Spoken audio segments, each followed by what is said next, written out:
So this is a very nice question. A different kind of function is given containing of exponential as well as modulus, and we want to calculate the derivative of this function at origin. So the first step you should do it, you should write the function at less than 0.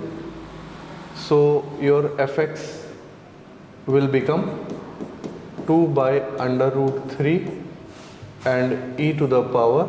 So mod of x is equal to minus x. So it will become minus minus plus under root 3 x cube. Okay? And for x greater than 0, fx will become 2 by root 3 and e to the power. Now mod of x will be positive, so it will be minus under root 3 x cube. So when you plot such a function, you get it like this. This will be the plot. It will go like this and something like this, and it will go like this.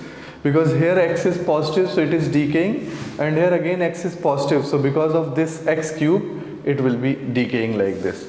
So at this point, at origin, you can see if I take the derivative, x will come. Let me show you. Suppose I take f dash x here, it will be 2 by root 3 exponential as such, and then the derivative of exponential will give me 3x square under root 3. So at x is equal to 0, it will become 0. And similarly this also, at x is equal to 0, it will become f dash 0 is 0. And similarly this also, at f dash 0 will become 0, because again x will be multiplied. So at origin the slope is like this, parallel to the x-axis, and at origin f dash 0 is 0. So this is the correct answer. Okay, thank you.